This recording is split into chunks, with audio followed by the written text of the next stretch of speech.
seperti yang dulu pernah saya sampaikan lah.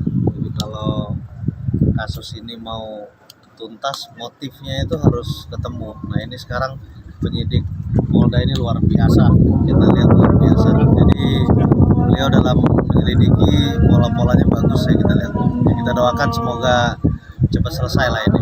Amin, amin. Saya berkeyakinan insya Allah cepat selesai.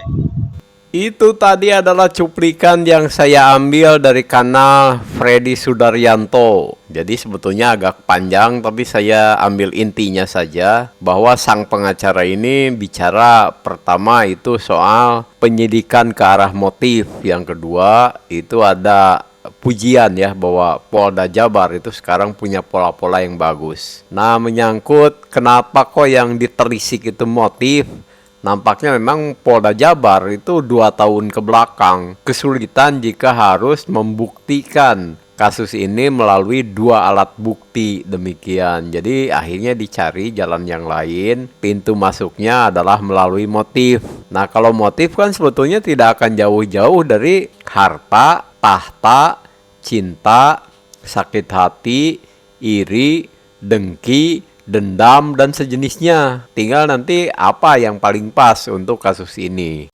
Andai pun ada motif lain yang modern ya seperti sekarang, misalnya kayak kasus Munir atau seperti kasus Munir itu karena Munir mengetahui sesuatu yang ketika sesuatu itu dibongkar, maka pihak yang terbongkar itu akan mengalami kerugian.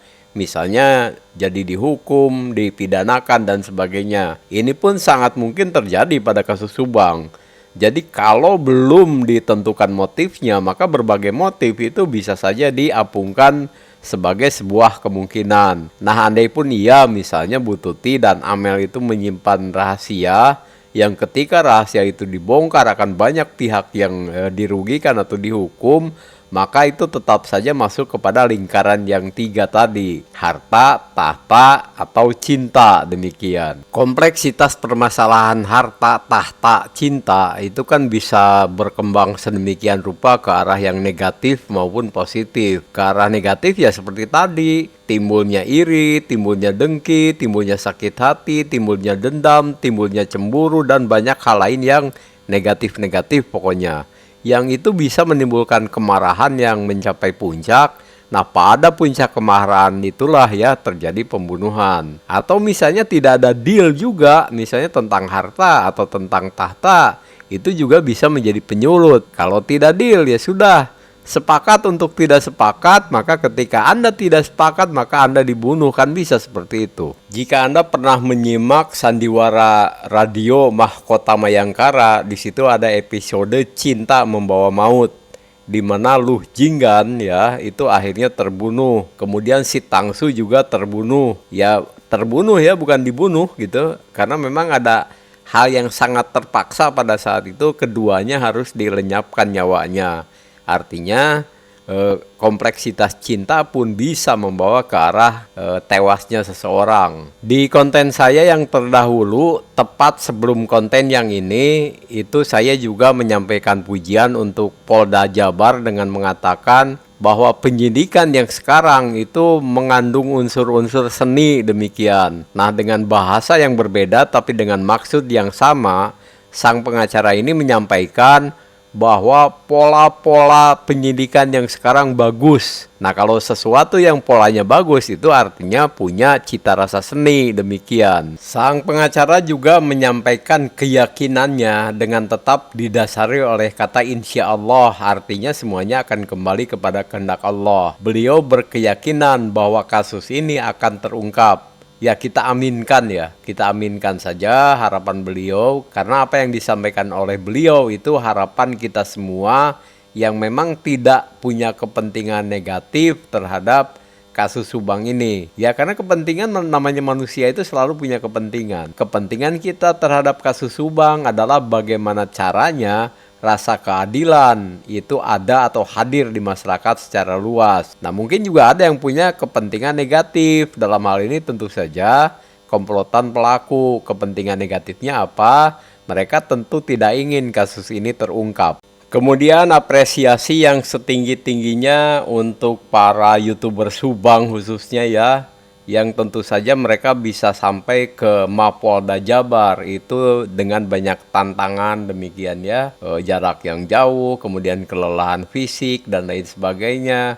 Dan tentu saja juga tekanan psikologi. Kenapa? Karena mereka juga menginginkan berita-berita yang pada akhirnya mengerucut kepada siapa tersangkanya. Nah sekarang ini kan saksi Dedi juga ya hadir. Saksi Dedi itu bukan untuk diinterogasi, tapi mungkin beliau juga ingin tahu perkembangan yang aktual, real time itu seperti apa. Sekali lagi apresiasi untuk teman-teman khususnya para YouTuber Subang. Jika melihat konstelasi penyelidikan atau penyidikan untuk saat ini yang mencari motif demikian, maka saya pikir para netizen juga akan berpikir sama. Bisa jadi tidak akan to the point pada kasus pembunuhan, tetapi bisa jadi membawa isu yang lain dulu sepertinya. Dan nampaknya kalau sebagian besar netizen sih pasrah saja. Yang penting memang pihak Mapolda dalam hal ini telah menunjukkan kerja kerasnya melalui pintu manapun ya, pada akhirnya netizen hanya pasrah, mangga Pak silahkan demikian. Berkaitan dengan saksi Dedi yang memprediksi bahwa kemungkinan itu akan ada yang menginap di Mapolda Jabar seperti itu. Kalau memang menginap dan mengindikasikan bahwa saksi Dedi ini kan arahnya tuh lebih kepada persoalan yayasan ya, bukan kepada persoalan pembunuhannya. Boleh dong misalnya kalau sebagian netizen termasuk saya, itu nampaknya si penyelidikan itu diarahkan kepada isu atau kekisruhan di yayasan. Kalaupun iya, ya sudah. Sekali lagi kalau netizen pasrah, mangga mau pintu manapun yang masuk dengan ekses-eksesnya gitu ya, plus minusnya itu pihak Mapolda yang lebih paham, lebih berwenang, lebih berkompeten. Pada akhirnya apa yang dipepatahkan oleh orang Sunda ya, moal neangan jurig nu teu kadeuleu demikian ya. Sekali lagi saya ulangi, moal neangan jurig anu teu kadeuleu, tidak akan mencari hantu yang tidak kelihatan lah kalau misalnya diterjemahkan. Artinya wajar lah kalau misalnya pada akhirnya itu yang disampaikan oleh Ibu Sumihastri ya, ataupun yang disampaikan oleh AKP Sumarni itu menjadi kenyataan atau menjadi clue yang terbukti demikian. Tidak jauh-jauh dari isu sekolah, tidak jauh-jauh dari isu yayasan, tidak jauh-jauh dari perebutan di lingkungan dekat, meskipun sangat mungkin juga melibatkan orang-orang yang lebih luas ya, di domain yang lebih luas, di domain yang lebih besar. Dengan modus operandi bahwa si komplotan ini diantaranya ada yang menguasai IT, ada yang menguasai forensik dan sebagainya, sehingga yang namanya jejak-jejak dan lain sebagainya itu bisa sangat kabur. Sehingga 2 tahun ini mereka selamat.